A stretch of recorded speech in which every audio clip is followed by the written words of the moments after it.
of Mr. Lushaba. So that affidavit was sent to me via WhatsApp. I sent it to Advocate Johnson.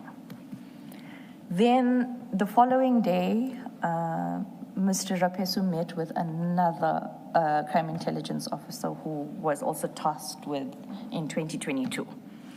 And then he also met with the crew member of the, what I call the A1, because he was the first person to file an affidavit with regards to what transpired after Valeria Cas 38 was opened.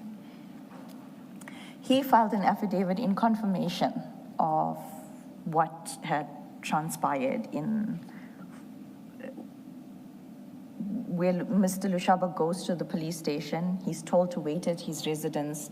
A van will come, a SAPS van. The SAPS van attends the statement, and the docket is opened at the house. Accused number 2, Makhashwa, is not even there.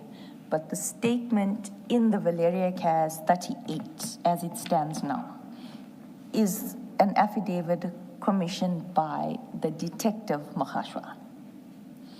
So the investigations progressed. Mr. Rapesu went to speak to the station commander. The station commander also had his own concerns about this docket. And he voiced saying, with regards to the amount of pressure that he was receiving from accused number 3 and 4 to close this docket. In fact, he says, accused number 3 and 4 said to me, don't you want to make your life easier and just close this docket as undetected? The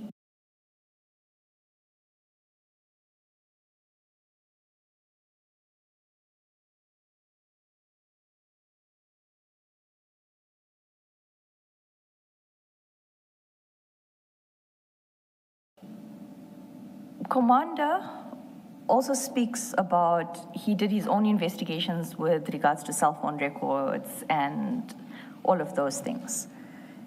He confirms that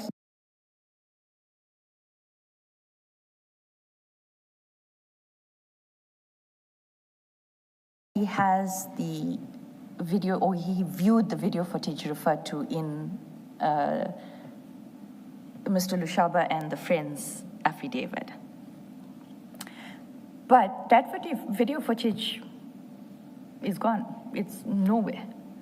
What is labeled as video footage and put in the SAP 13 and an SAP or exhibit bag is actually cell phone records that were obtained by the commander. So that USB of the video footage is gone. And this is everything that Mr. Rapesu did before he gets taken off the matter? Correct. And he reported that to you? He reported, he filed, there were affidavits filed with regards to those things. The commander also referred Mr. Rapesu to the initial person that was allocated to the docket on the CAS system, and explained to Mr. Rapesu, who then explained to me that, and later when I consulted with this station commander, was that it seemed like it was allocated to her because she had just come back from maternity leave and she was brand new. She also files a statement about how she was receiving phone calls from Mr. Lushaba, dictating certain things. That Mr. Lushaba didn't want to deal with her, he didn't want to file a supplementary. He wasn't making the witness on the housebreaking available. The commander also confirms to me that during consultation that on the day that Mr. Lushaba eventually filed a supplementary, he refused to do it in isolation from the witness. So he wanted the commander to do both statements together, and he was interjecting, and there was a lot of. But the friend, so Mr. Lushaba says that he did not go for any medical treatment, etc. The friend's statement says that he drove Mr. Lushaba for blood tests because Mr. Lushaba suspected that he was drugged. And I repeat, the charges on Mr. Lushaba's docket and the 3 other accused was not that he was not a victim. It was what had happened at the level of the station in order to quickly close that docket. And the statements speak to that right until Mr. Rapesu stopped. Also, it must be noted that 2 out of the 4 accused, when I was still dealing with the matter, approached me for 105A. We were in negotiations when I was removed from the matter. What is 105A? It is a plea and sentence agreement between accused and the state. Okay, so why did Advocate Sarunya, he had a different assessment of the matter? Did he not have access to the investigations that Mr. Rapesu had done? I was not allowed to. Mr. Rapesu was persona non grata. In fact, if you mentioned his name, Mr. Padiachi would stand up and say, "Don't talk about him. That man put my life at risk," no matter where we were. So I wasn't allowed to share the report. In fact, there's emails where Mr. Padiachi and Mr. Perumal had informed the ID that Mr. Rapesu did nothing on that docket. He just came as and they denied that the documents that Mr. Rapesu was forced to hand over when he got the letter contained statements and the report. And to be very honest, the report was handed to every person via USB on every update. I know that the report by Mr. Rapesu, I think it's titled preliminary report or something like that, but it's a report by Mr. Rapesu. That is also one of the documents that needs to be obtained and included in the bundle. Correct. But I think Mr. Rapesu didn't have it, but you do have it. I do, yes, correct. Because he had emailed it to you. And I had emailed it to everyone, correct. And when you say you've emailed it to everyone, it wouldn't have been Mr. Serunye because he wasn't part of the team yet, or would it No, have Mr. Serunye came in only in August. All of this was happening in March, April, May. So when he analyzed the docket, in fact, Mr. Serunye and I had a discussion about it, not after the testimony, but at the time in August, where I admitted that I was rushing the charge sheet and I had not put accused 2 where I was supposed to put accused 2. I had put accused 1. But I was trying to explain to him what it was, but Mr. Serunye, or Advocate Serunye, concentrated on the explanation provided to him by Mr. Padiachi, and with the report of Mr. Rapesu, he was never provided so that he could understand the sequence of the investigation. So the view that you and Mr. Rapesu held at the time was that there was a prima facie case? Correct, and it was confirmed in the meeting where Mr. Sisoko was present. And which meeting was that? The one that Mr. Serunye spoke about yesterday, where he wanted the presentations. Where he wanted the presentations. Okay, I think we'll get to that at some point. Now, after Mr. Rapesu is out of the picture on Mr. Lushaba, General Lushaba's matter, and is the main investigator now Mr. Padiachi, or is it Mr. Perumal? Who's the investigator? Must I answer that? Yes.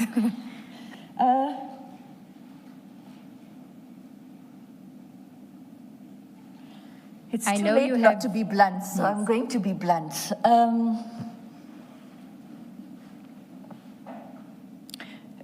Commissioners, Mr. Padiachi does not know investigation. Even if you look at the emails that I'm providing to the Commission, even his affidavits for the J50s, he's never drafted them. Those affidavits are drafted by Mr. Perumal and emailed by Mr. Perumal, and they're in 2 different provinces. And he would say, Brian, peruse, team peruse. So everything, and like I said, I know the style because I've been working with them for almost 4 years now. The other aspect is that I know that Mr. Padiachi was struggling with the investigation because on numerous occasions, I had instructed Mr. Padiachi to do. So when we were discussing, if we go back to the aspect where we're saying 28s must be done on this and 28s must be done on that, on page 7. Oh, file 11. File 11.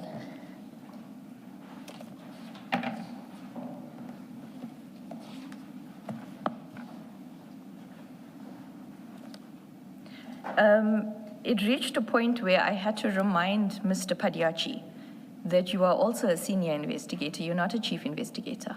You're on the same rank as Mr. Rapeso. So I'm dividing. You do this, you do this. When it was eventually done, it was done by Mr. Perumal. So even a 28, Mr. Padiachi struggled to do. And on one occasion, Mr. Padiachi had said to me, I'm still new to this, so I need you to guide me through this, whatever. But if you're asking me for guidance, then you must also be willing to learn. And you must be able, because he would sit and he would say, let me tell you how crime intelligence is working, Whenever I would ask why there was a shortage of evidence in an affidavit obtained, it would be, let me tell you. And I said, no, but irrespective of what you know, in order for me to make a decision on the evidence, it has to be in the statement. So. You sound like you, I'm not saying that's your intention. You sound like you agree with General Mkwanezi that Colonel Padiachi knows nothing about investigations. Is that a fair? It's a fair assessment. Having worked with him since January 2025. Actually, I worked with him on the other 27 referral, but he came in much later after the investigation was done. Thank you. So yes. Thank you. Now, in your statement... Maybe before you do that, let me ask a question. It relates to that WhatsApp message from Mr. Perumal about his meeting with Mr. Cameron. It's where it says, meeting went very well, full support from him. What did you understand that to mean? Because from the affidavit that we looked at earlier, it seemed, and your notes, looking at your earlier notes, that they went to see him about the appearance of the National Commissioner and his team on vetting issues. I think you said that's vetting crime intelligence. That's why they went there, and that affidavit seems to speak to that. Even though it doesn't say they lied, it said, look at the record of our meeting, compare that with your intelligence dockets. Members were not satisfied. That's all he says. When he says, so it would appear that their engagement with him would have been limited to that particular question, the vetting, crime intelligence. What did you understand Mr. Perumal to say when he says we have full support from Mr. Cameron? That what you understood or what he said? I understood him to have meant that they went to Mr. Cameron with a specific narrative in mind, and that narrative was accepted. And I say this because I had been working with them for so long. I have sat in 2 or 4 negotiations on other matters, so I know how they think, how they work. They went to him with a specific narrative, and he was on board. And the narrative would be what? Because in the bigger scheme, you have said to us the big scheme. Let me be careful and not attribute to you things that you didn't say. So if I were a paraphrase, bear with me. That it seems the big scheme here was the cleaning up of the SEPs for whatever purpose, because that's what your head says. I met with the minister, he wants our assistance to clean up the SEPs. So maybe that's why everything is happening, I don't know. when you say they went there with a narrative, is it that he's giving full support for the cleaning up of the SAPs, or is it for arresting and charging crime intelligence people, including the National Commissioner? When you say narrative that you think they went there with, and that's what Perumal is speaking to when he says that Mr. Cameron gives his full support, what in fact do you have in mind, or are you seeking to convey to us? My understanding of the narrative by then was exactly what they were perpetuating, that General Kumalo and General Masiamula need to leave. They need to be gone. So your understanding was that, and you may well have been wrong in your understanding. Correct. So you're not placing it higher than what you made of it. Your understanding was that Perumal is conveying that Cameron supports that agenda. Correct. He may well be misrepresenting what happened between him and Cameron, so we're not placing it higher than that. Correct. And also, just to repeat, by then,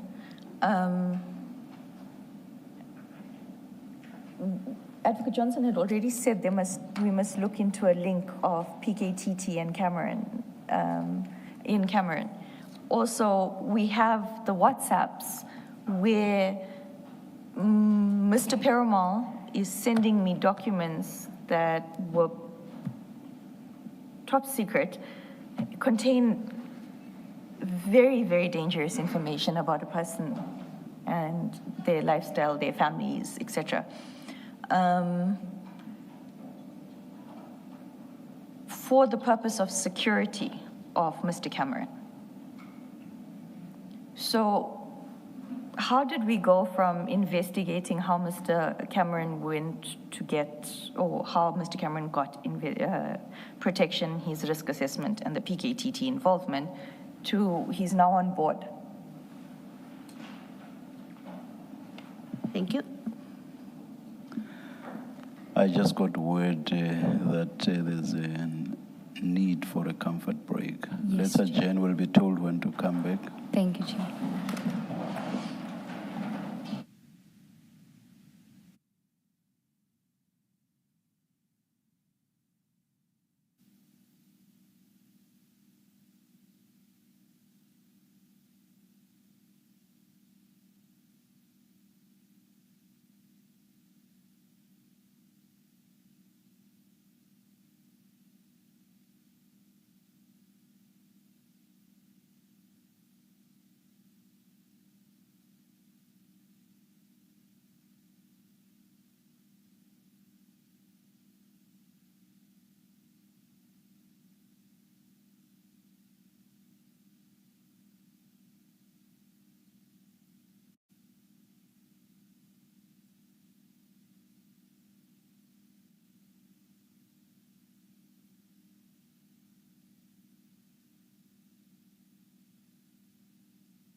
Yes, Thank you, Mr. Chair. Gazinqube.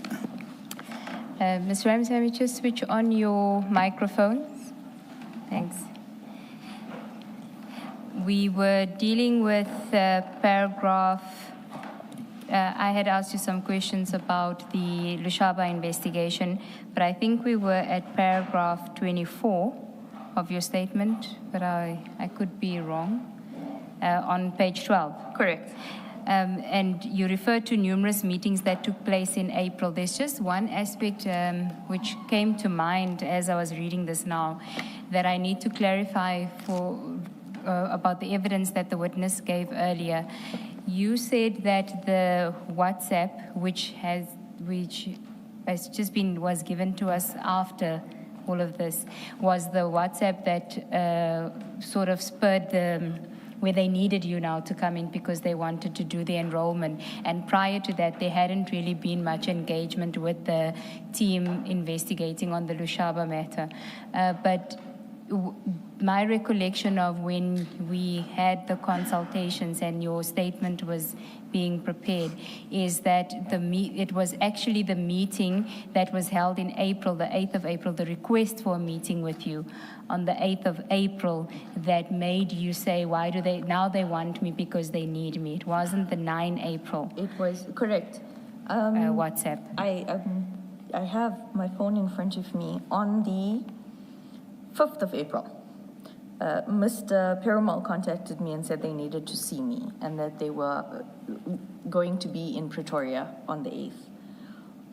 On the morning of the 8th, I will provide it to I will provide a screen grab to the commissioners.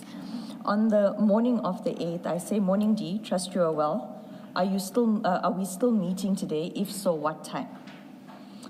He says, "Hi, Drew. Can we meet at Fire and Ice Mainland, please? Anytime you're ready." I said, "No problem. We'll be there by 11:30. At 10:12, I say, "I'm early, 24 minutes away."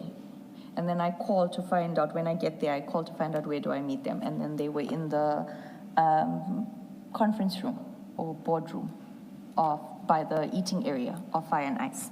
The notes are on page 13. Yes, I was just going to take the commissioners there. So just to clarify and clear up the confusion, it is the WhatsApp from the 5th of April, not the WhatsApp from the 9th of April, that is the interaction that you say was them now needing you because Correct. they want to enroll. And then the meeting follows on the 8th of April. On page 13, you've got D, B, and me, which is Perumal, Pariachi, and you at Correct. Fire and Ice. Correct. Okay. And there you've got the HB, which is the housebreaking matter. Correct. Okay. This became a very important matter to enroll at that time. Important to whom? To Advocate Johnson and Mr. Perumal.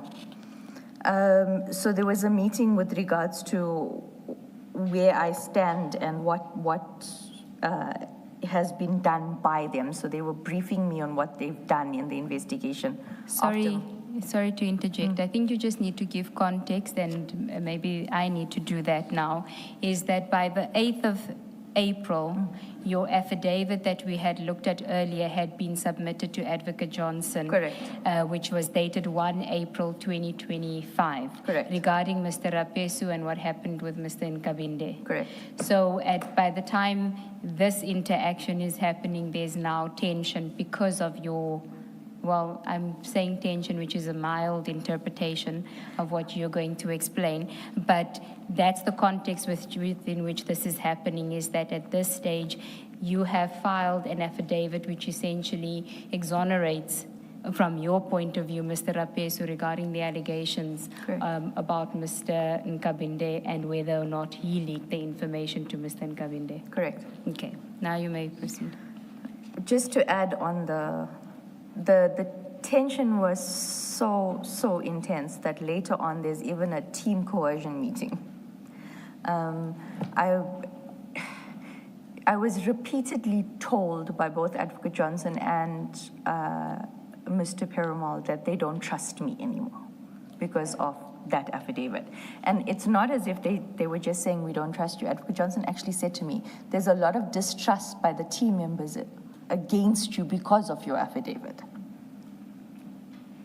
So this meeting was, I really didn't want to be there. That's probably why I even forgot it happened. I apologize for that. There was no malice on my part. So they wanted to discuss the housebreaking matter. For some reason, they had, without me knowing, 28'd or subpoenaed the loss file. The loss file is an internal file that's kept for reporting of equipment that is issued to you by your employer. If you lose it, then you have to fill in those documents or file an affidavit, give the CAS numbers, etc. They had subpoenaed the internal fact-finding file.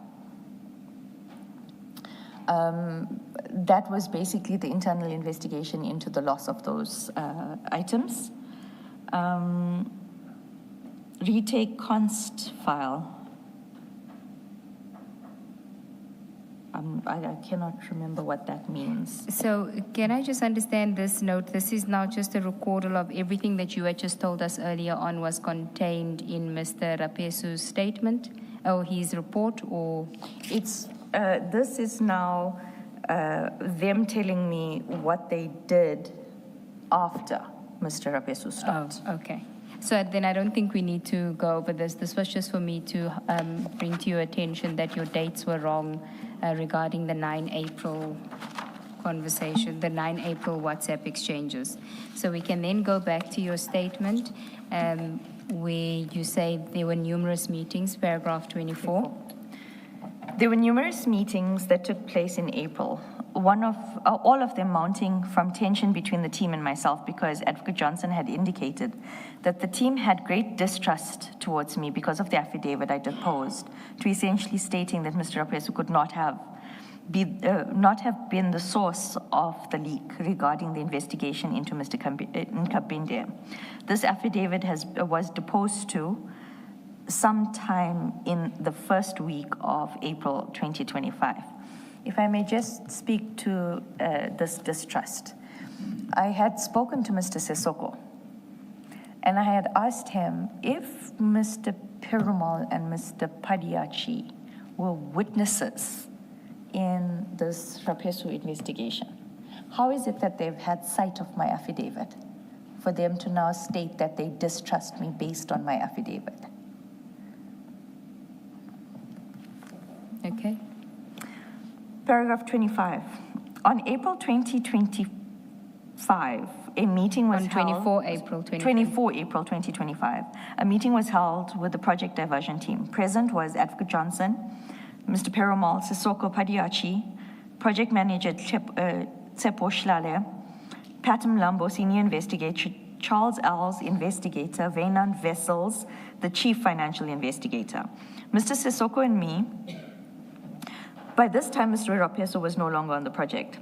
At this meeting, a second written presentation was made to Advocate Johnson. I pointed out that I had received affidavits late, and none of the documents secured in terms of the Section 28 processes had been made available to me. Mr. Perumal attempted to deny knowledge of the Section 28 summonses that were issued in respect of General Lushaba's bank account, those issued by Mr. Rapesu in December 2024. I was shocked and reminded him of the events surrounding the issuing of those summons. In fact, he was copied on Mr. Rapesu's Section What email, attaching the summonses. Tensions were high at that stage, so much so that I had to address the issues with Advocate Johnson and Mr. Sissoko, which I did in an email titled Prosecutorial Instructions Considered as Disrespectful and Nonsense. In this email of 25 April 2025, I also raised the issues that investigators were not complying with SOPs during the investigation. I will return to the 24 April 2025 meeting later under the relevant topics. I became aware... Sorry, Ms. Ramsamy, can I just ask you to look again at that date?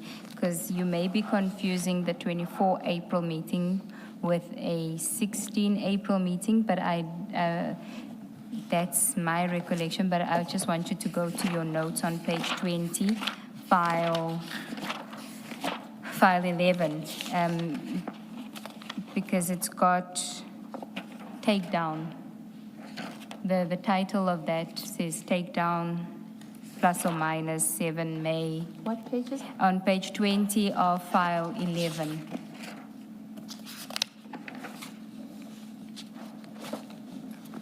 I know in some of these notes you didn't have the benefit of them because you No, had to the retrieve them. plus minus 7 May. Now look at the date of the meeting. Oh, the 16th of April. Of Yes. ID office, Bec- Mlambo. Yes, sorry. Yes.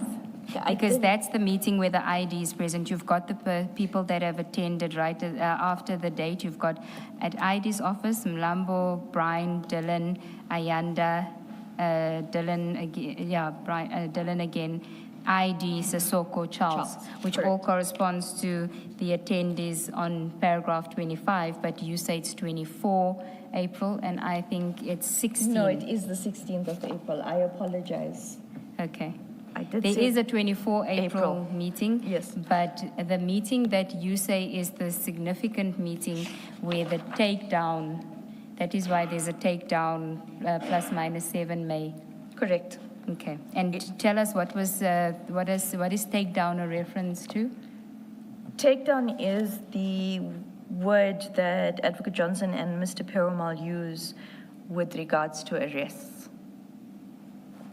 Okay. So the arrests, what were you being told about the takedown? I was instructed that the takedown for Mr. Lushaba and the 3 others was to take place on the 7th of May, plus minus 7th of May. That was the target date. Correct. And were you given any information as to the significance of that date? No, I was not. Okay. And then you have the reference memo ×2 and hard drive. What does that mean? There was an issue of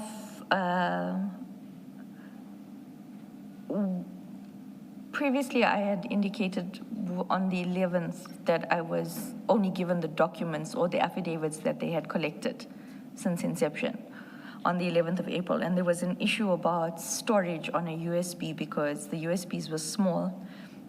So we had to requisition like 3 or 4 USBs in order for me to get the information. And so in order to obtain a hard drive, you have to do a memo to the ID so that the ID can approve the requisition. So I was to do a memo for 2 hard drives, one for myself and one for the investigators. Okay. And then you refer to the Lushaba matter, the security clearance, security clearance, and then you have D to call Pinar, section 28 interview. Then there's a cannot commit, and then section 28. What is that in reference to?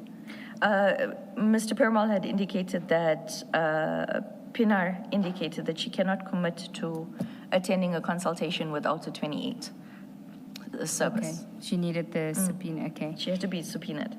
And then you have started drafting. Drafting what? Advocate Johnson had indicated that I must start drafting, so I put started drafting. Drafting what? The prosecutorial memo. But I had in that meeting been told to start drafting, so the list that Advocate Johnson told me was the in consultation note, the charge sheet, and the prosecutorial memo. Okay, and those were the documents necessary for the enrollment. Correct. Were you asked to draft a 28-1 application, because wouldn't that precede all of those other documents? The 28-1 request for drafting was only made to me on the 27th of May, 2025. Okay, so the request to draft the 28-1 investigation application for authorization for that investigation was only given to you on the 27th of May, that instruction. But on the 16th of April, you are already instructed to draft the in-consultation memo, and that is for purposes of enrollment, even though the 28-1, you're not yet in a 28-1. Correct. It was at this time that I told Advocate Johnson that the quality of the statements are so poor that I highly doubt her timelines could even be met. Yes, I think there is a WhatsApp where you say you're asking for an extension. Correct. Okay. And we'll get to that. So then the next thing you say, signed Kumalo equals clearance not authorized. What does that mean? If memory serves, it was with regards to the fact that when Kumalo was appointed, his clearance was not authorized. Okay. And that is a different investigation under Project Diversion. I was writing as everybody was speaking, so it's possible that the line was supposed to be above it.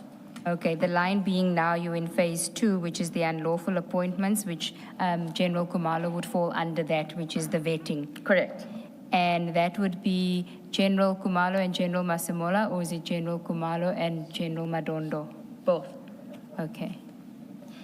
And just remind us again, insofar as General Masemola and General Kumalo is concerned, the allegation there is related to General Kumalo's appointment as the head of the Divisional Commissioner of Crime Intelligence. Correct. And General Madondo and General Kumalo, what is the allegation there? Is that General Kumalo facilitated the transfer or promotion of General Madondo to Crime Intelligence while well knowing that her security clearance or application for top security clearance was refused. Okay, so when you have the reference to 7 May there for the takedown, is it Lushaba on the housebreaking? Correct. Okay, and then what were to happen to the other arrests? The instruction was that there were going to be arrests every 2 weeks.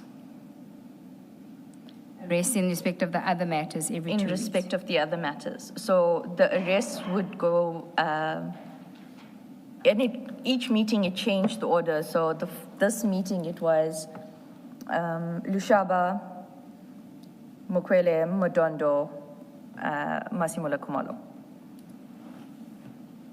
Okay.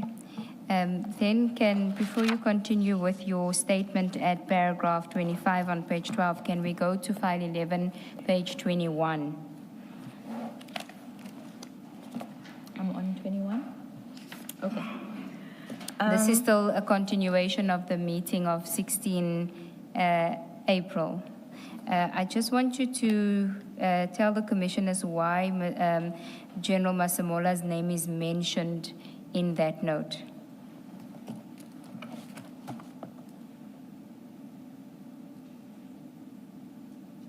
It says not allowed till ID is convinced. I was informed in that meeting that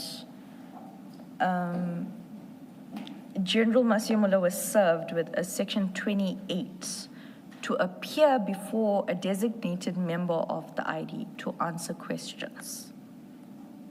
In that meeting, the ID asked me, why is NASCOM being served? And I'm like, I literally did this, and I pointed to Perumal.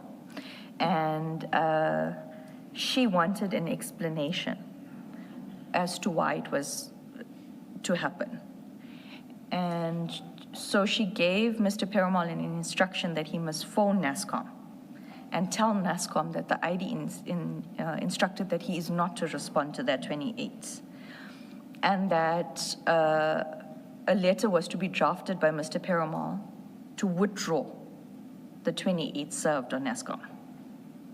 And she wanted Mr. Perumal to advise her as to why it was necessary to 28 and interview the NASCOM.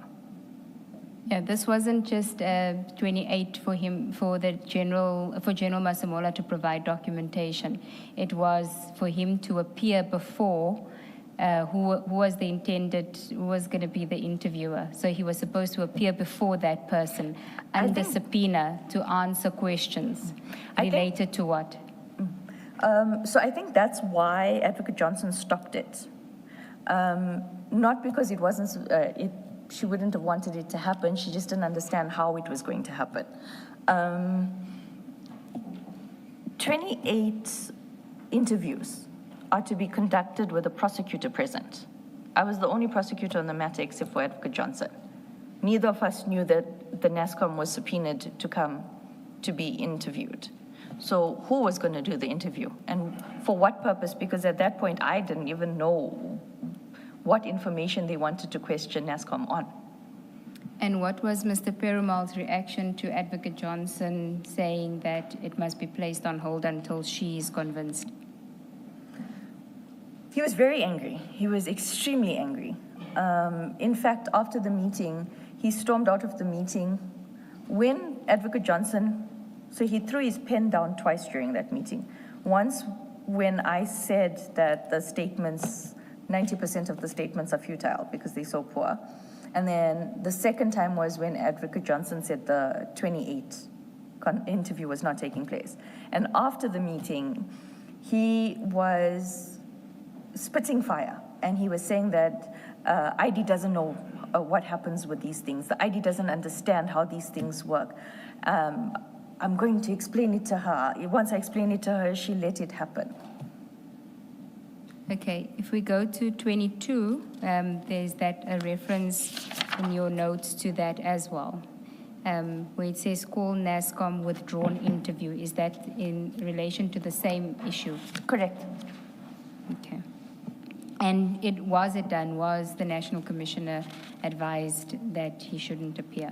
Correct, and a letter of withdrawal was sent, as well as the instruction of Advocate Johnson was to go and physically obtain the subpoena served. It was to be brought to her. She was to scratch over it as cancelled or withdrawn, and it must be taken back to NASCOM. Now, who would have signed that subpoena? I haven't seen the subpoena, but the only person that would have been able to sign such a subpoena is Advocate Johnson. But she didn't know about it, as far as you were aware, because she said it must be withdrawn in that meeting. So did you believe her that she didn't know anything about it? Is it a case of she did not know or she was not convinced that it's necessary? I can't answer that specific question. I can only tell you that the only person that could have signed it was her. So unless she was signing documents for Mr. Perumal without reading it and without an explanation, she knew. So if she says it must be withdrawn, it means she must have known that it exists. Correct. So it was it, who brought the topic up about that 28? It was Brian that said that that NASCOM will be here at 1 o'clock. Yes, so she didn't bring up the topic? No.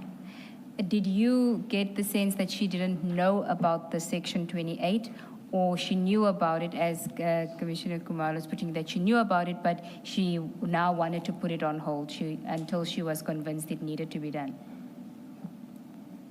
I'm trying to remember her reaction. So she was typing while we were talking, and then Brian said that, and she turned to me because I was sitting directly in front of her, and she asked me, "Why is NASCOM coming here?" And I said, "I don't know." So in my memory, it seemed like she was genuinely shocked. So I would go with the fact that she signed a document that she didn't read. Well, we don't know that she signed it, and if I recall correctly, when there was another Section 28 summons that had been flighted at the Commission during Advocate Johnson's evidence where she hadn't signed it. It was signed by a DDPP. she indicated that they do have, or she does give that delegation. Are you aware of that? Like, have you seen any Section 28 signed by anyone other than Advocate Johnson? Yes. If she was unavailable at Manco, Exco, on leave, sick leave, etc., she would, if it's for an extended period, we would get an email saying that the ID powers are allocated to a specific deputy director. And in that period, only that director could exercise the powers of the ID. If she was away for just the day or she was in a meeting and she couldn't attend to it, generally, very recently, it was a situation where I was told by Mr. So we were trying to get to consult with the witness who's in witness protection. And those letters have to be signed by Advocate Johnson. And I had contacted Mr. Belluchin to say that, I'm sorry, we can't get the document signed because the ID is not here. And he said, no, I was told that Mr. Malinol can sign. Okay. Then can we skip a few pages in your notes and we'll go back to your statement later. Page 24 of file 11.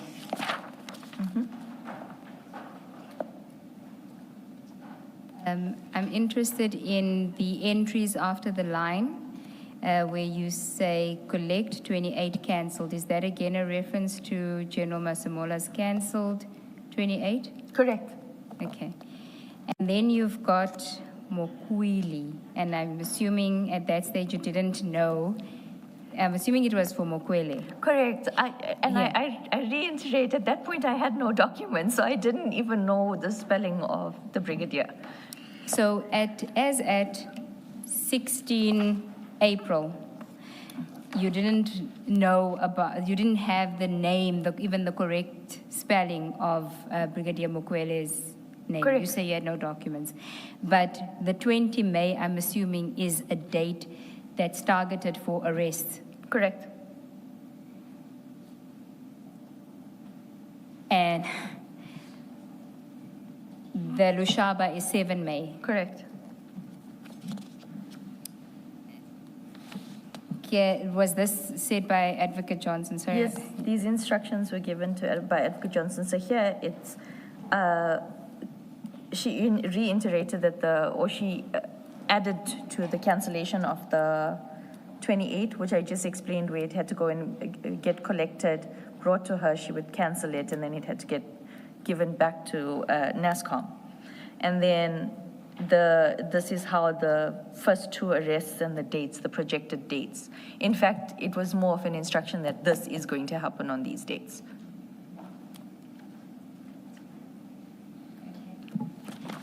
Then we can go back to your statement. We've now clarified at paragraph 25 that the date is the 16th. Correct. You've already said who was in attendance and that Mr. Rapesu was no longer there. Maybe you can go from you'll correct me if you've dealt with that. I think you've dealt with that paragraph. 26 is where we're at. Thank you. I became aware that on 9 May 2025, a meeting was held in my absence with Advocate Johnson, Mr. Sesoko, and Mr. Sesoko, where the investigators, Mr. Perumal and Padiachi, complained that they could no longer work with me. They cited my April 2025 affidavit regarding Mr. Rapesu's victimization. But I suspect it is because I was not going along with their irregular investigation processes. I had no knowledge of the process of the investigation, notwithstanding my instructions to be kept informed. At one point, I received affidavits from witnesses who had been referred to as Section 204 witnesses. I had not been consulted on possible Section 204 witnesses. I was also given the affidavits that were already commissioned. I had previously informed Advocate Johnson that I had not perused the Section 204 statement, to which she replied that it was discussed with her and she approved of the Section 204.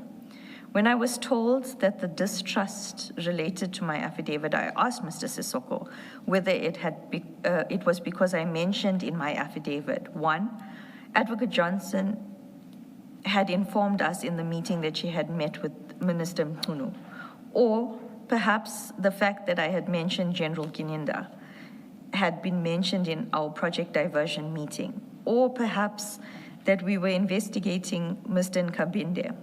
Mr. Sissoko responded that it was probably all of the above. It was also during this time that Advocate Johnson instructed us to effect arrests on project diversion every 2 weeks, starting from the first week of May 2025. But for reasons that annoyed Advocate Johnson, this did not happen as she'd planned. Can you just tell us why it didn't happen as planned? What was the issue? I sent a WhatsApp to Advocate Johnson in a very polite manner, speaking on behalf of the whole team after I was screamed at and belittled by the investigators, that the investigations were incomplete, that there were problems with the statements that needed to be sorted out, that there were contradictions between witnesses, severe contradictions between statements, where the subordinate is even contradicting the supervisor's affidavit. And furthermore, that I had only received all the documentation on the 11th of April. I was still going through everything. It was a lot, and I was not going to be ready. If we can go to your WhatsApps with Advocate Johnson on page 258, bundle 10, file 10.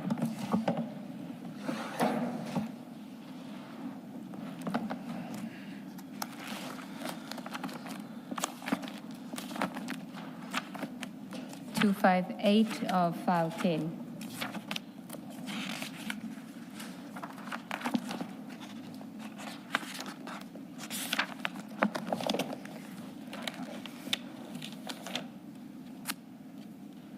I think we can start on 257 actually. Okay.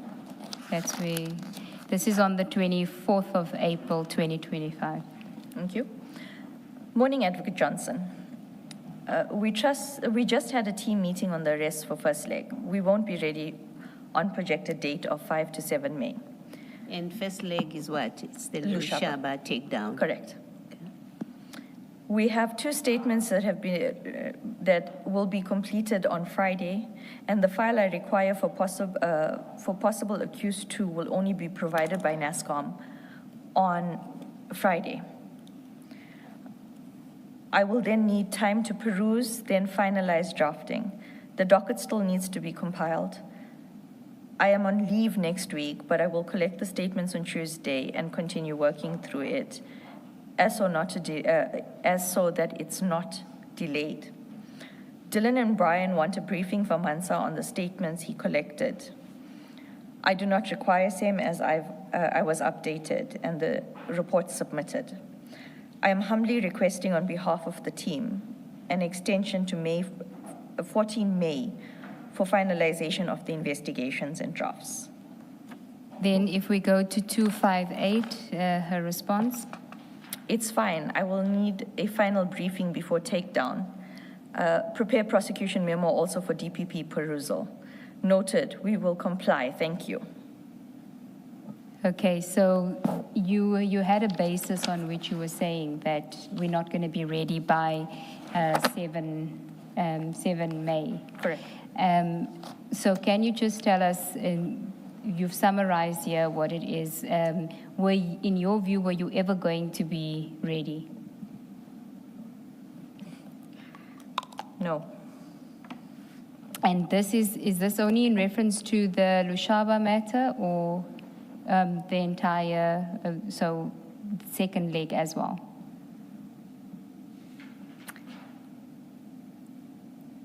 Pretty much, okay, the Lushaba matter, the 2 statements and the file from NASCOM was required. With the Mukwele leg, Oh boy, the evidence.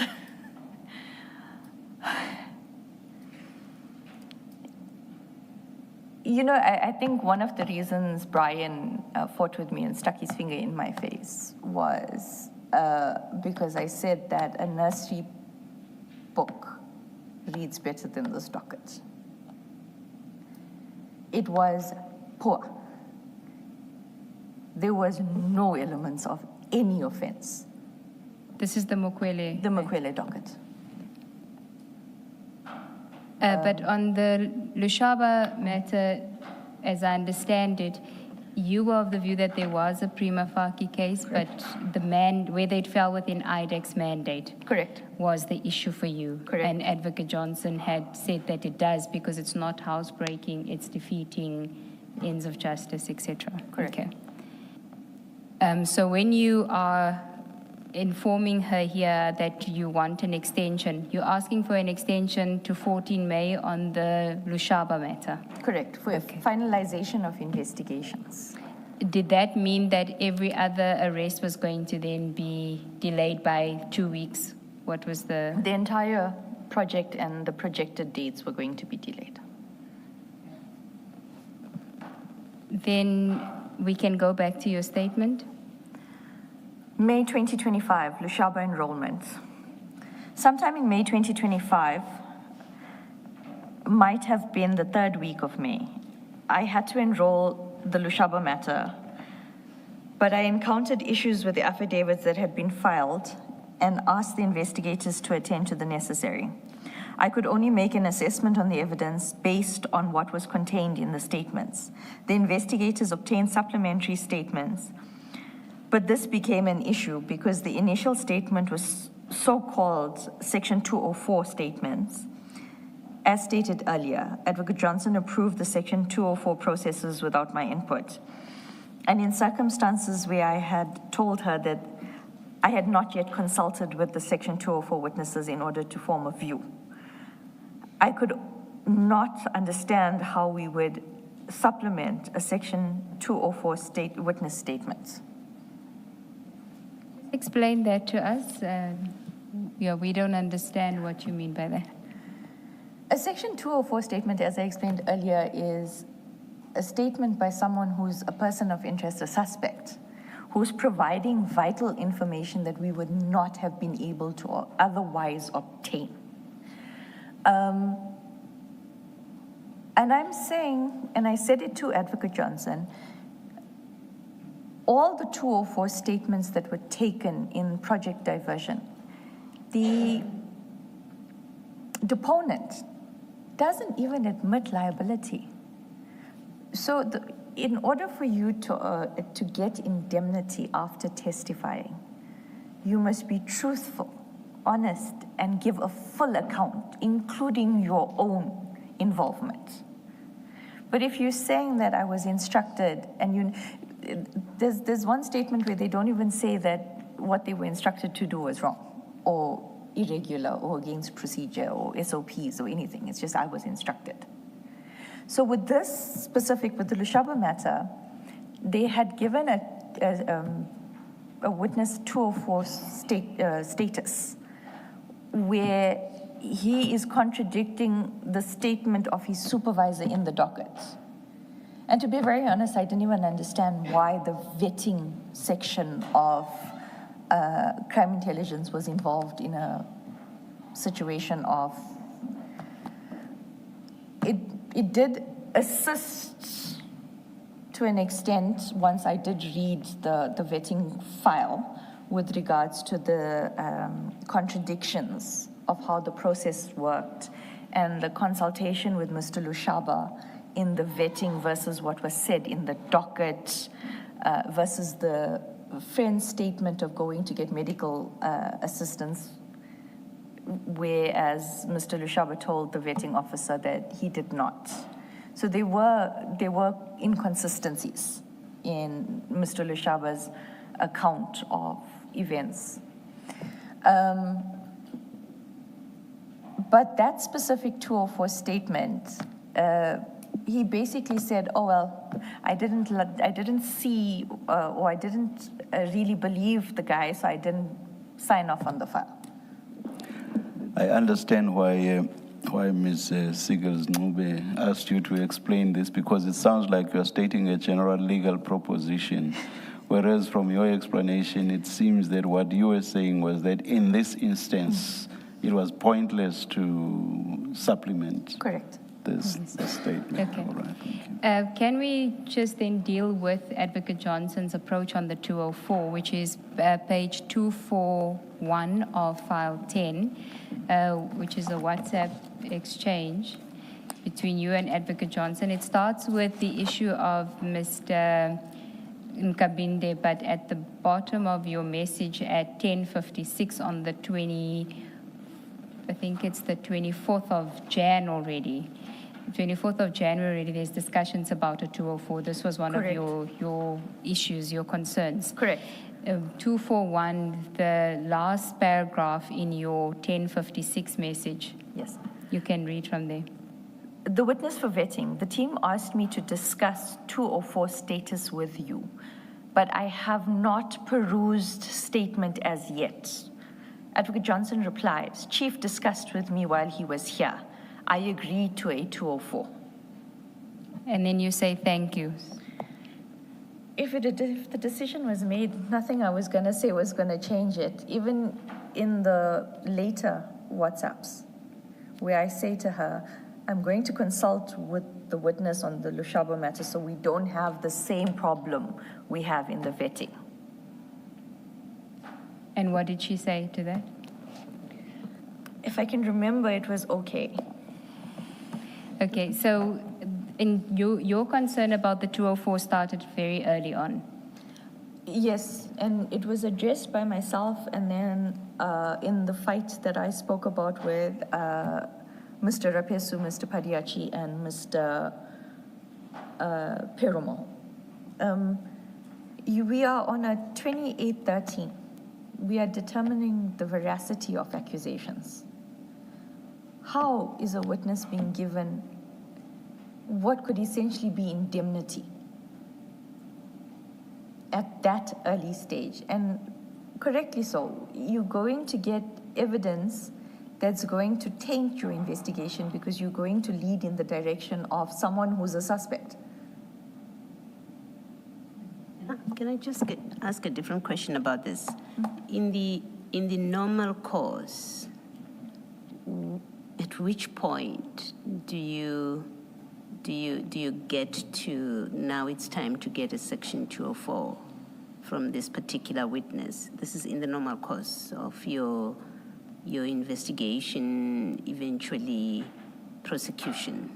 That's my first question. The second question is, where does the authority lie to make the decision that we will make this witness to be a true? Because I can imagine that there are witnesses that you should be prosecuted, even if they were going to tell on themselves. Correct. You know, you say this is too serious. I hope you do that, to say this is too serious to let them get away with, as a 204 witness.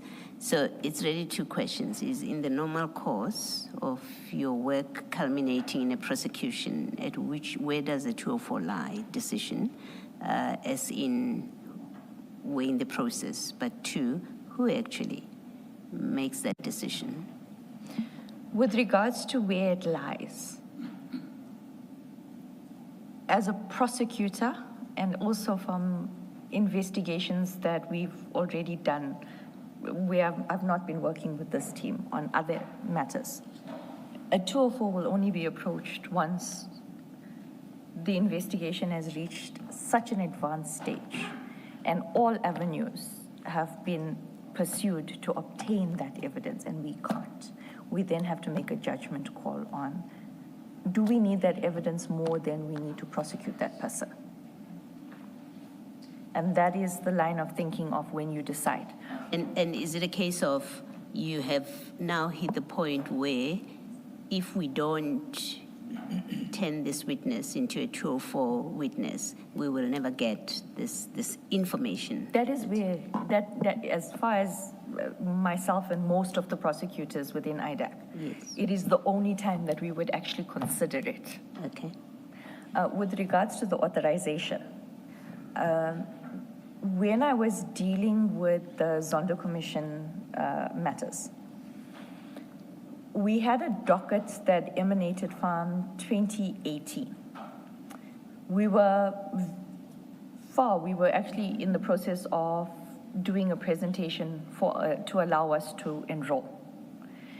When DPC and I realized that there was one aspect where we have tried. We had reconsulted with witnesses. We had, the captain had gone and tried to obtain possible documentary. We were at a block, and we really needed that evidence because it spoke to the chain of command with regards to how the money flowed. And when I approached Advocate Johnson about that, we had to do a full prosecutorial memo with the investigator's input. It had to go to the deputy director. The deputy director had to recommend, and then it went to Advocate Johnson for approval. So there's also a paper trail and multiple people approving. And in this case, was there a paper trail? I mean, you do tell us in summary that she said, well, I've spoken, well, we see it in the WhatsApp messages. Perumal has spoken to me and I agree. Was there ever a paper trail about this? Except for the WhatsApps, no. Because I would have had to read the statements. I would have to make a judgment call on the evidence. But in January, where I don't have any other evidence, how am I going to make a judgment call on a 204? Common sense is not being applied here because you being, and I'm repeating it, you're being guided by someone who's already.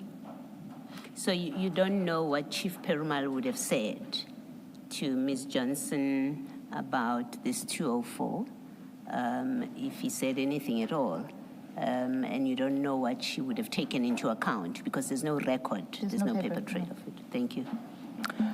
Aren't you putting it too restrictively, though, when you say you would resort to a 204 witness only if you would not get the information otherwise? I'm thinking, for example, of the fact that the test for proving a case in criminal matters is beyond reasonable doubt.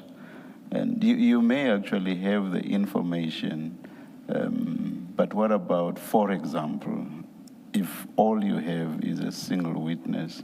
The single witness does have the information, but you are not sure that that single witness is going to be a good witness.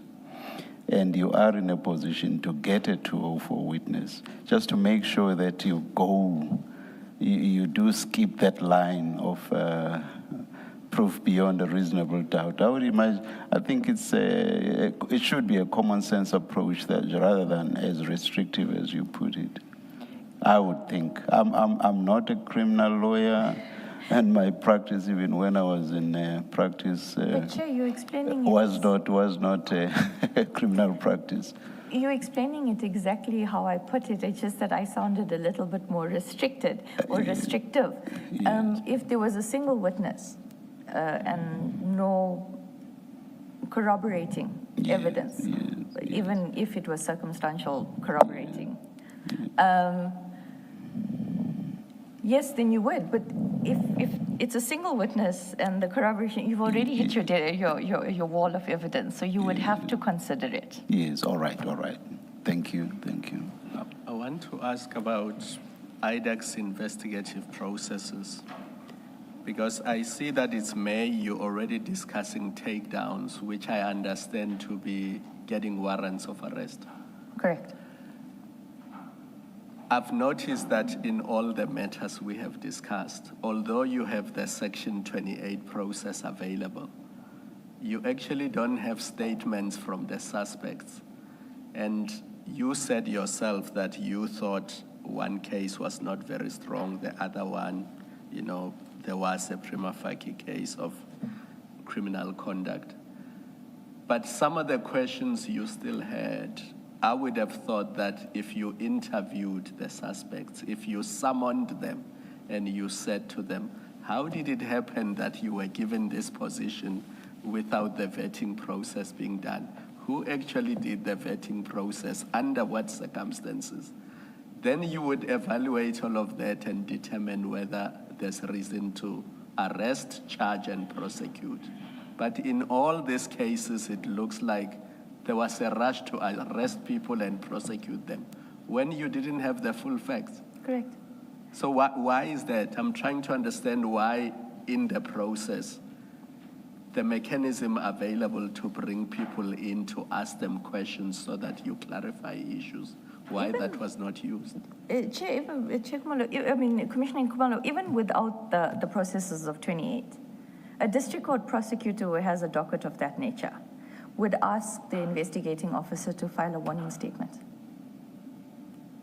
It was not done.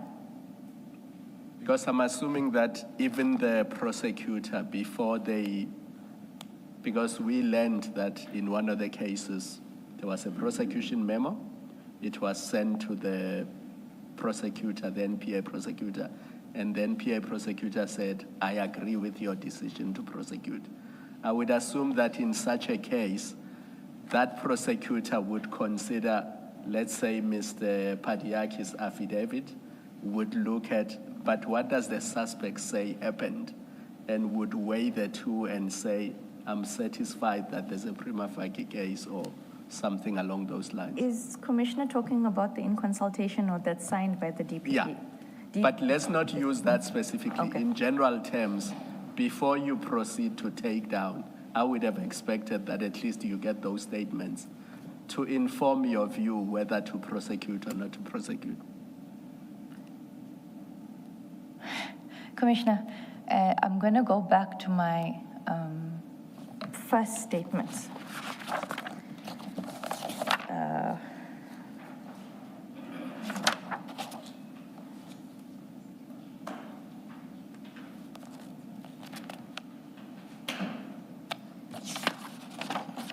If Advocate can just help, I'm looking for the part where I speak about the orchestrated attack.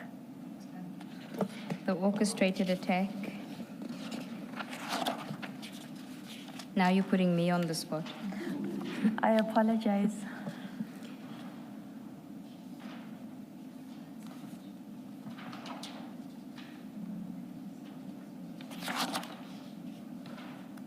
Okay, I will paraphrase it, Commissioner Kumalo.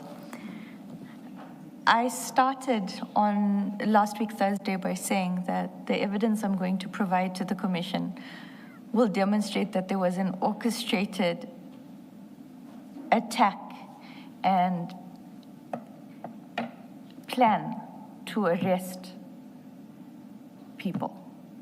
So, and I said it earlier, and I said it again now, common sense doesn't prevail. Regulations don't prevail when manipulation is happening. It's page 21, paragraph 50. Thank you. I'm indebted to Ms. Poe for that. Thank you, Advocate. I think you can go from before I deal with the event, so almost towards the end of paragraph 50 on page 21. It's fourth line from the bottom. Thank you. Before I deal with the events that transpired from the 6th of December 2024, I want to make it clear that Advocate Johnson and Mr. Perumal launched an orchestrated attack on General Masiamola and Lieutenant General Kumalo using IDAC's powerful investigation tools. So common sense did not prevail when the plan and the evidence was being manipulated. So they could have, but they chose not to because their plan was to. Correct. Did Ms. Johnson say why the agency?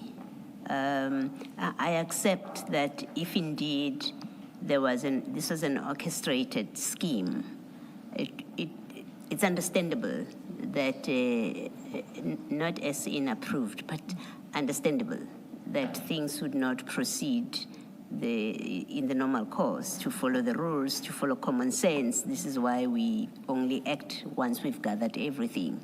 You do a 204 only at a certain point when you've gathered everything. So that would not apply because we have a scheme that in fact we are executing. It's not about legitimate investigation and prosecution of wrongdoing. There's no legitimacy to it.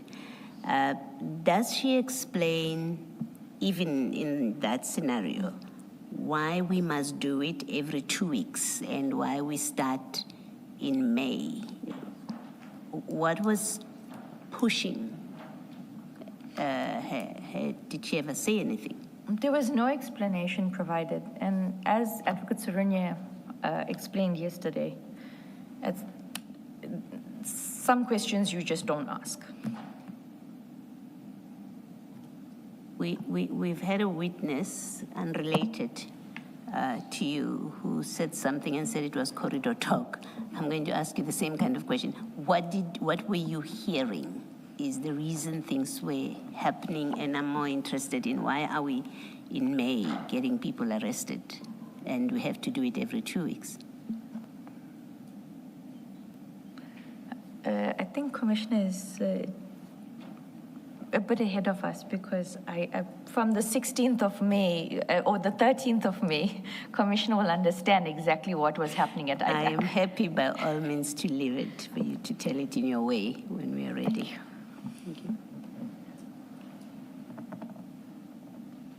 Thank you. Thank you. Chair, sorry, I do see that it's 4 o'clock. We are not going to finish Ms. Ramsami's evidence today because, in part, there are documents that she needs to retrieve. One very important one, which is not sure whether it's still accessible to her, but other documents as well that we have to obtain. That speaks to the second part of her statement more prominently than what she's already provided to us. But I do want to finish the topic that we're currently on until page 16, which I think, barring intervention from the bench, we should be able to complete. And barring you going to a whole lot of annexures. The witness, Chair. We should be able to finish that within a half an hour. It relates to documents that the commissioners are already familiar with, but she produces counter documents to that has been produced. And then we will leave the next big topic for Ms. Ramsamy to return and deal with that once she's collated the documents. If I find them. Yes. Thank you, Chair. Okay, so can we then deal with May 2025, and you've got subtopics there. The first is the Lushaba enrollment. Sometime in May 2025, might have been the 3rd week of May, I had to enroll Lushaba matter. But I encountered issues with the affidavits that had been filed and asked the investigators to attend to the necessary. I could only make assessments on the evidence based on what was contained in the statements. The investigators obtained supplementary statements, but this became an issue because the initial statement was so-called 204. I've read this into this record already. Must I continue? 29, sorry. 29, thank you. On or about the 16th of May, I informed Advocate Johnson during a meeting that I had serious concerns about the evidence because the team was not following the prosecutor-guided method. Advocate Johnson told me that I should make a verbal presentation to address the issues, but in effect, the sense I got was that she was not going to side with me over Mr. Perumal. In June 2025, I was instructed by Advocate Johnson to prepare a 28-1 for all crime intelligence matters as an umbrella application. I will deal with this in detail later. Can I just correct you? It's not June 2025. I think you said it was 27 May. Was it not? That's Correct. It was on the 27th of May. You prepared in June. Yes, I prepared in June. Correct. Sorry about that, Advocate. Next paragraph, and then we'll go to those documents. Page 15, the Mokwele matter, section 2813 authorization. I think that should be section 28.1 authorization. I will deviate slightly from my timeline in dealing with the events of May 2025. It is better that I deal with the events thematically instead of chronologically. When Advocate Johnson testified before the Commission, she produced a Section 28.1 authorization signed and dated 30 May 2025. In the Mokwele matter, as well as a 28.1 application purportedly from me to her, dated 30 May 2025. Just want to go to that. So if you go to file 8, page 3288.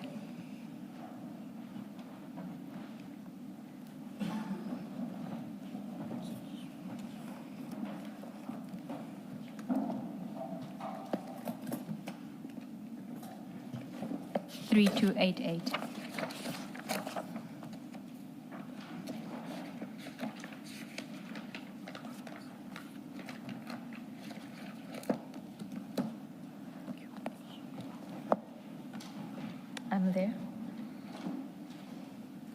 Okay, this is the document that you are referring to in your statement at paragraph 31, which was the document that Advocate Johnson testified to as being the application that was prepared by you, dated 30 May 2025. Is that the one? Correct.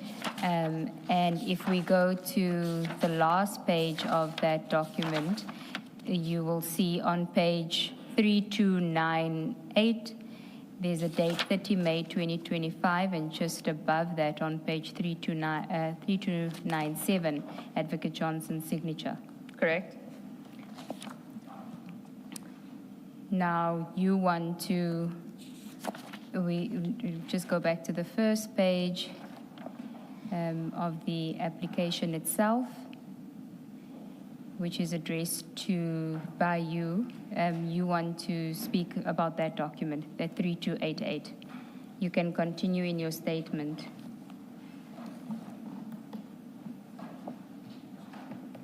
Thank you. Just before you do that, it says that it's from Advocate D. Ramsamy, title State Advocate 30 May 2025 to Advocate Johnson. Correct? Yes. Advocate Johnson testified before this commission. She produced a Section 28.1 authorization signed and dated 30 May 2025 in the Mokwele matter, as well as a Section 28.1 application purported from me to her dated 30 May 2025. I did not prepare this application, and the authorization could not have been signed and approved by Advocate Johnson on the 30th of May 2025. As these documents suggest, I say so for the following reasons. During the meeting... Sorry, before you say that, so what you're saying is that the document that Advocate Johnson produced that she indicated was the authorization for the 28.1 investigation into the Mokwele matter, and that was preceded by an application drafted by you, sent to her, in order for her to authorize the investigation on 30 May 2025, you say you did not prepare that document. Correct. Okay. And you say that not only did you not prepare it, but that authorization couldn't have been, that investigation couldn't have been authorized by Advocate Johnson on the 30th of May 2025. Correct. Okay, and then you tell us why you say so at 32. During the meeting on the 27th of May 2025,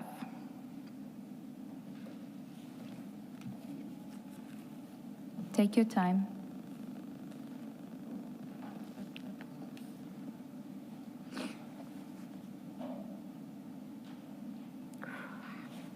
Advocate Johnson instructed me to prepare one umbrella, Section 28, for all crime intelligence matters. May I please have a moment? Let's adjourn.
Good afternoon.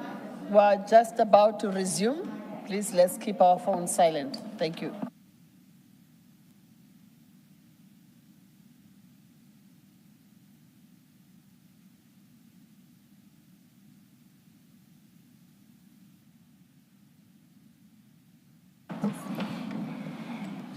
I apologize. No need at all. Thank you, Chair. Shall we then continue at paragraph 32? During a meeting on the 27th of May 2025, Advocate Johnson instructed me to prepare one umbrella, Section 28.1, for all crime intelligence matters instead of individual Section 28.1 authorizations for different legs of project diversion. I only sent the draft application to the project manager, Mr. Tlale, on the 3rd of June 2025. I had a family emergency to attend to and asked Mr. Tlale to finalize the application. The Commission will note that the version I sent to Mr. Tlale on the 3rd of June 2025 was incomplete and was basically an overtype of the Section 2813 that I had prepared in December 2024. I added the names of Mr. Pittout and Mr. Hudson to the Section 28.1 because at that stage, they were also identified as persons of interest in project diversion by the investigators. Can we then go to file 10, page 368?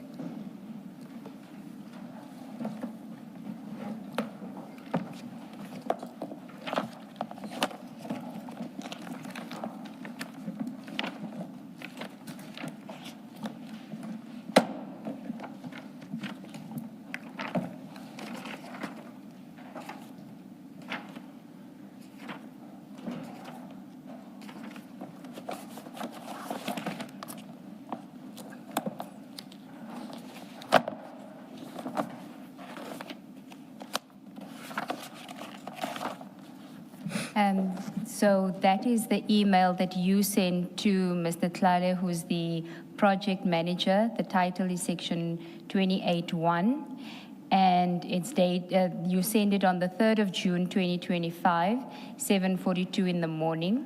Correct. And can you just read what you say to him? Good morning. Please work your magic and send me the consultation note and the PP memo so that I can send to the ID. You are appreciated. I'm a terrible formatter of documents, so I send it to the project manager to format for me before I submit my documents to the ID. And then you have, you can see the attachment, it says IDAC new matter on that page. And then from 369 is the version that you sent to Advocate Johnson on the 3rd of June, dated 2 June 2025. Correct. And you say this is what you sent, and it was an umbrella 28.1. Correct. And what did she mean by umbrella 28.1? Meaning that it must be for all of the legs identified in diversion, with the names that she had given me and the two that I added, because they were linked.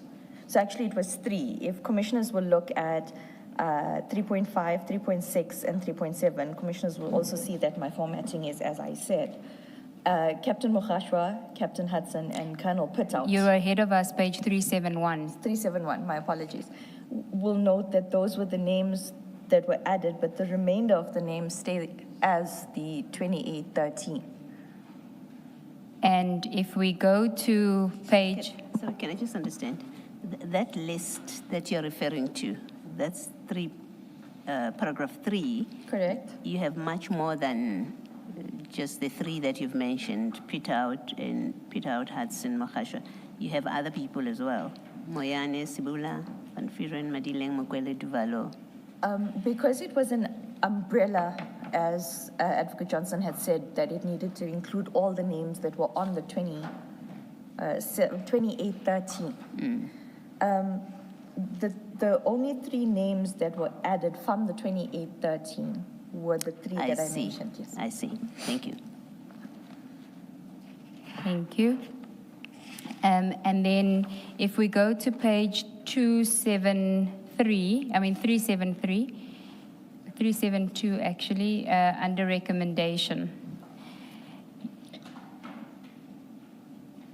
Your draft is still referring to, it is recommended that an investigation in terms of section 2813 of the NPA. So you, as you say, you were really just over-typing on your 2813 that you did in December. Correct. And you had a family emergency, so you sent it to Mr. Tlale. He must. If I can just explain, I was literally copying and pasting onto a document just to change the heading and the date.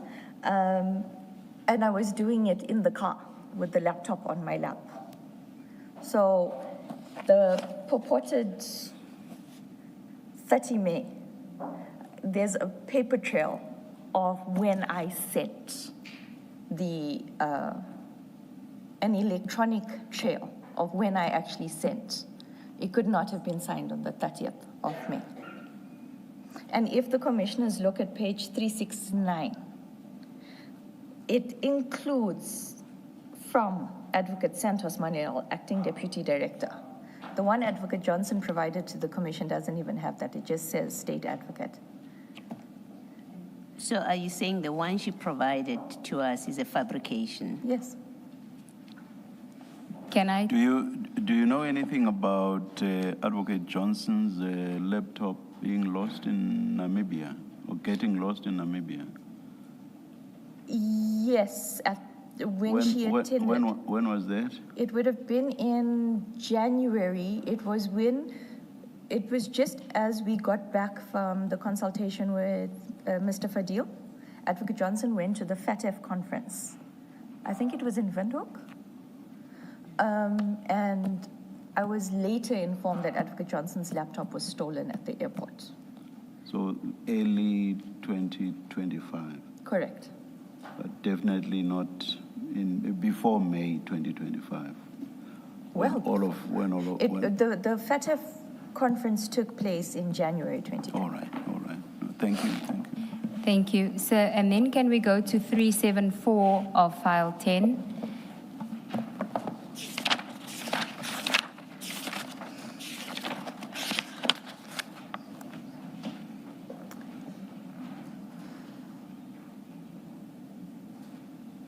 Are you there?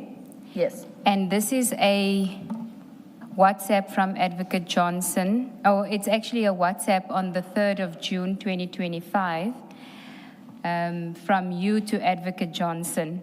And your WhatsApp on the 3rd of June, 2025, so that's the same day that you emailed the document to Mr. Tlale. Correct. In the morning. You then, on the 3rd of June, 2025, send an WhatsApp to Advocate Johnson. Can you read it and tell us why you were greeting her like that? So on the 27th of May, 2025, Advocate Johnson indicated that she was going to leave for Germany. She was attending a conference. However, I was instructed that even though she was in Germany, when my drafting was done, I was to email it to her so that she can authorize it. So when I say Guten Tag, it's because she's in Germany. So I say, Guten Tag, Advocate Johnson. Trust your trip is going well. I have emailed you all the requisite documents.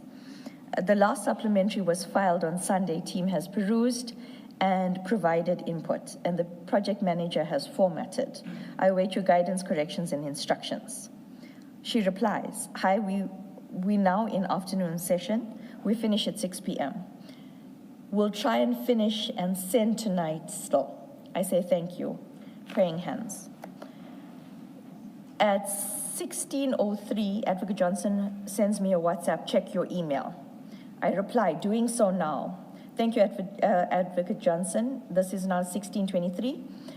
Thank you, Advocate Johnson. Have a blessed evening. She replies, thanks, girl.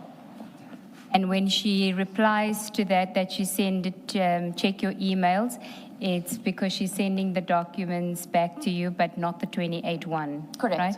And if we can then go to, we just have to see if that document is in. the bundle, because it's some of the documentation that still needed to be included, those email exchanges. If you'll just bear with me on the, if you can go to page 331, my apologies. File 10. On file 10, yes.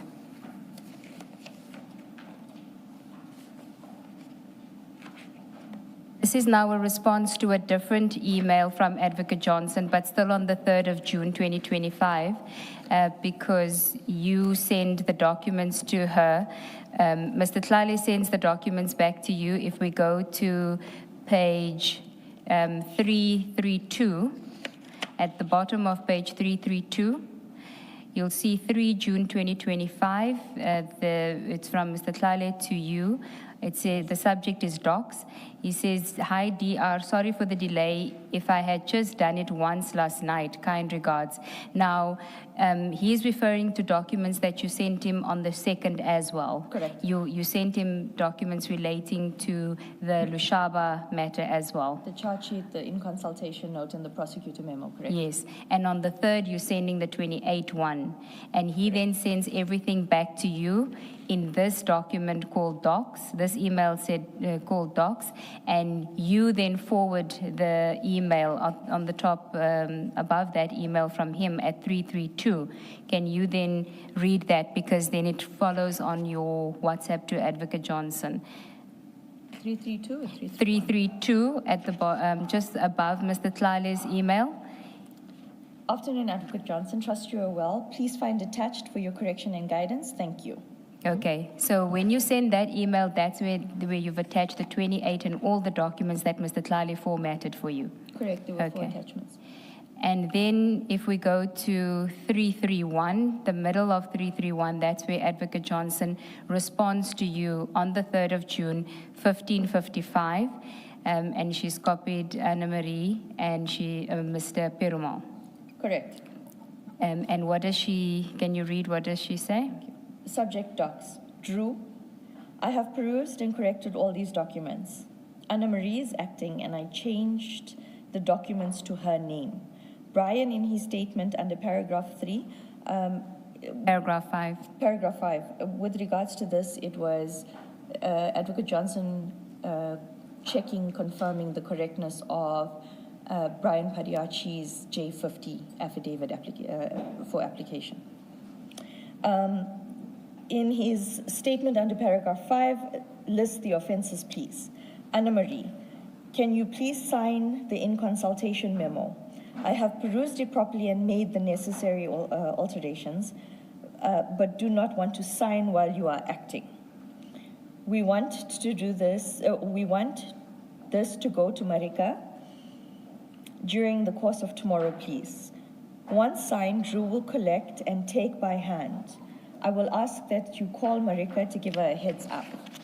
We want to arrest on Friday at the latest, Drew.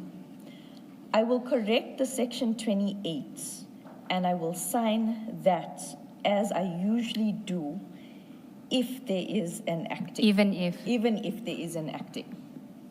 So she's saying we want to arrest on Friday at the latest, and then she's saying, Drew, I will correct the section 28, which means that on the 3rd of June 2025, there was still not a signed section 28(1) application or authorization. Correct.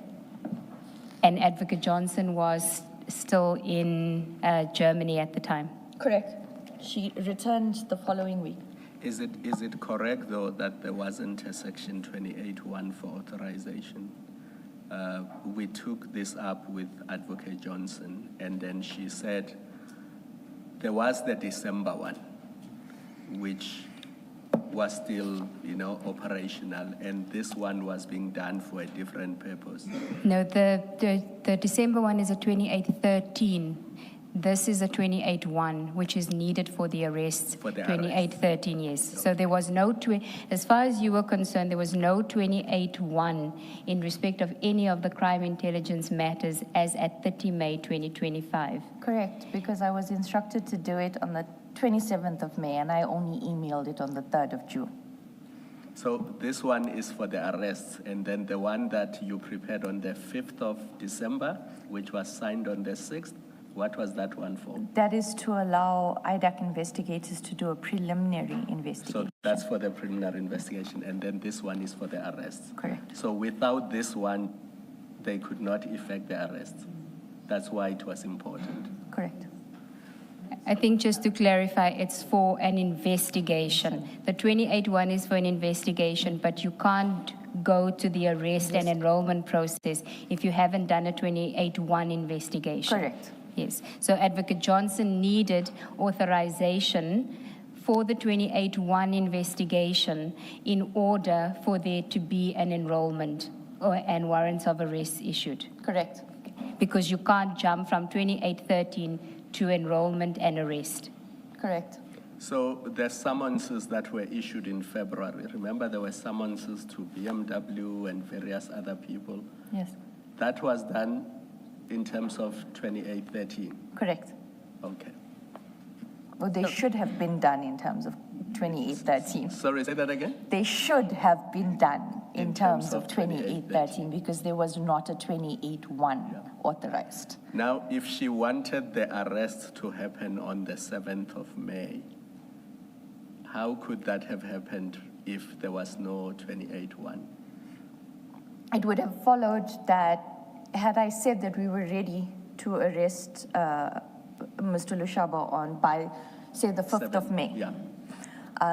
Exactly how I did it now, I would have submitted a 28-1 with all my accompanying documents for enrollment. All right. Thank you. It looks like what she was doing, and correct me if I'm wrong, with this 28-1 now, which is to authorize an investigation. We are at the 3rd of June, and you're going to effect arrest on the 7th. It was really to trick the system. Appearances of, we already had an investigation authorized on the 3rd earlier, and now we are arresting when in fact, in the intervening period between the 3rd of June, if that's when she authorizes, and the 7th, there really would not have been an investigation because you've already done the investigations without the authorization. Am I correct in that construction? If I can go back to the 27 referral I did in 2023. Thank you. After the investigation was at a level where we knew that there was sufficient evidence to proceed. Myself and the deputy director on the matter did an application setting out all the evidence to apply for a 28-1. And then all the other processes, the finalizations of the affidavits and enrollment happened. Here you would not have had that because you've already done your investigation before Correct. there was authorization. The 28-1 should have been done a lot earlier yes. Yeah. So it was being done at this stage, considering that a date for arrest has already been decided and it's just going to be in a few days' time. It was just for appearances of compliance, really. Correct. Thank you. Regarding the document of the 30th of May, is it? Yes, because yours is the 3rd of June. The one of the 30th of May, subject to what Ms. Johnson, or Advocate Johnson will say, because we said we will give her an opportunity to respond. Subject to what she says, it looks like what she did, if in fact she did this, constitutes forgery and uttering, actually. Yes, and I cannot understand why she would do it in my name. Thank you. Thank you. Can we then just go back to your statement? At paragraph 33, you dealt with the trailing emails. The document provides, so maybe just start 33 from scratch. It is clear from the trailing emails that follow thereafter, including emails from Advocate Johnson, that they could not have been assigned Section 28(1) authorization on the 30th of May 2025. The document provided to the Commission is a complete fabrication. The only other people who could have sent Advocate Johnson an application for Section 28(1) authorization for project diversion are Mr. Shlale and Advocate Schlatzwayo. And I doubt that they did, but they would be best placed to advise the Commission. I certainly did not prepare an application for Section 28(1) authorization on the 30th of May, 2025.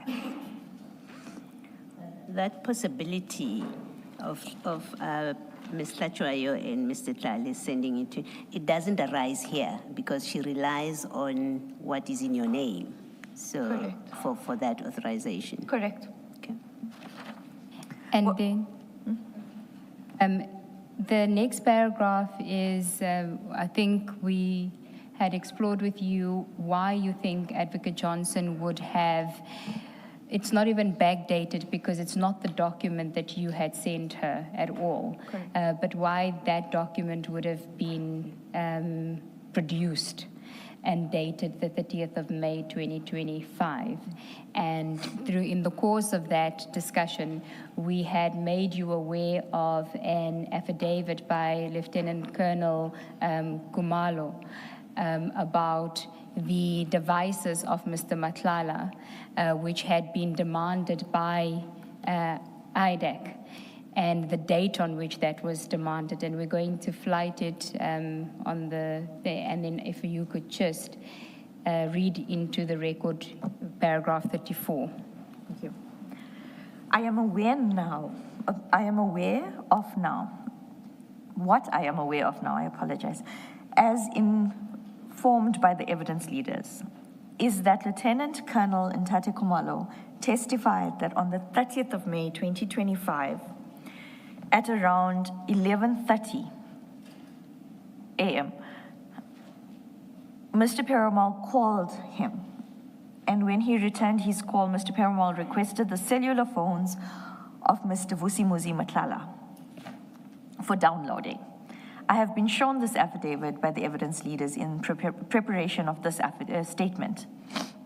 According to Lieutenant Colonel Kumalo's affidavit, Mr. Belichin produced an approved search and seizure warrant.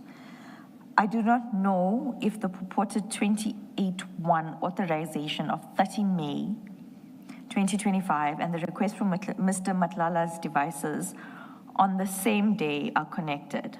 What I do know is that a 28(1) in respect of the Medicare 24 matter was authorized on the 16th of May 2025, and this could be used to obtain the downloads for Matlala's devices on the 30th of May 2025. But as I deal with later, I suspect that Advocate Johnson and Mr. Perumal knew that the Medicare 24 investigation was unlawful from inception. They may have wanted to rely They may not. They may not have wanted to rely on that authorization to obtain Mr. Matlala's devices because of the unlawfulness. I deal with this later. We'll just display that affidavit by Lieutenant Colonel Kumalo, where he says that on the 30th of May, Mr. Perumal contacted him regarding obtaining the devices. And then he says in another paragraph that Mr. Belichan showed them the approved, I don't know what the relevance is of the approved search and seizure warrant to accused address.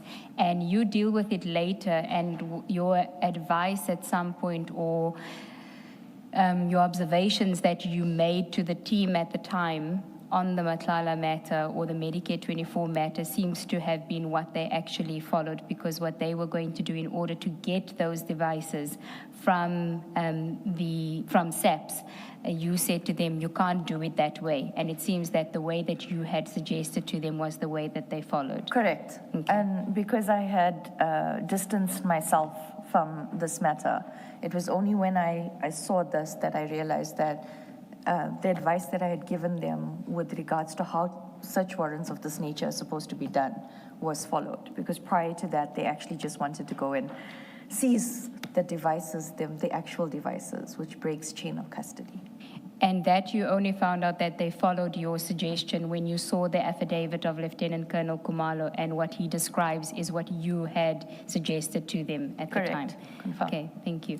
Is there anything else you want to say on this topic of the 28-1 before I ask the chair if we can adjourn for now? I want an age analysis, an ink age analysis of that 28-1 signature. On Advocate Johnson's 30 May. Because really, this not only is Advocate Johnson deceiving the commission, she's throwing a junior under the bus. What kind of leadership is that? Is that really leadership? And now I'm speaking from emotion. Thank you, Mr. Msami. I'm not an expert in the field, but I doubt that a 3-day difference would be of assistance. Well, Chair, you assume that it's a 3-day difference. No, actually, Chair, we have done one where we could determine that it was a... I hear you. Thank you, Chair. That is the evidence of Ms. Ramsamy for now. We'll adjourn on a date to be advised, Chair. Okay.